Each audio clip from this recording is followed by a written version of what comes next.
How's it going, everybody? It's Michael from the LoftusParty.com. I hope you're doing better than fine. I had to call an audible on today's video. Had to go a completely different direction. Why? Because I was overwhelmed with that German emotion, Schadenfreude. Schadenfreude. It's the emotion that you feel when something bad happens to somebody else and it makes you happy. It kicked in for me over the weekend when Disney decided to get rid of the CEO that they had and they brought back Bob Iger. Yeah, that was good news for me. Right? Bad news for the guy who lost his job. But it's good news for people who like entertainment and movies, because Disney, by doing this, has at least admitted they have a problem. And that's the first step in healing, is admitting that you have a problem. So good for you, Disney. However, I think it goes a little bit deeper than just firing the old CEO. Now, I don't want to single you out, House of Mouse. I'm a guy, I wrote on a lot of TV shows, worked in Hollywood for a lot of years. This isn't a Disney problem exclusively. This is Amazon, this is Netflix, this is a lot of the studios. So I want to be a helper. You got to look for the helpers. So here's my advice for you. I would say this to your face, all of you.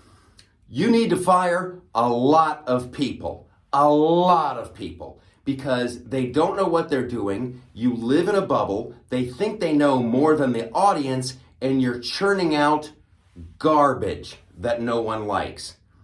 We don't like what you're doing. Audiences don't like what you're doing.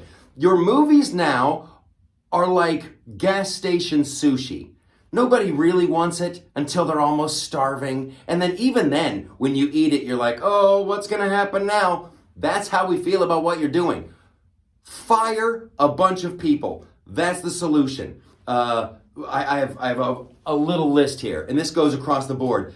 Jeff Bezos, Amazon, the Rings of Power guy, you have to fire them. You have to hire people who actually like Tolkien. Netflix, you got to get rid of the Witcher writers. They don't like the source material. They're fired. Whoever decided to ruin Lightyear, fired. Wakanda Forever, Girl Power ×2, fired. Let them go. The people responsible for the latest Star Wars trilogy, fired. Whoever decided to make Boba Fett an idiot, fired. Fired, fired, fired. Heads have to roll. As soon as somebody walks into your office and says, you know what we should really do? We should try to inject this story with some modern day political, fired on the spot. You will be amazed at how the audiences will come flocking back if you just tell good stories. Now, have I left anybody off the list? Yes. She-Hulk, fired. I'll think of more. What do you think? Let me know who should be fired in the comments below. Them's the apples.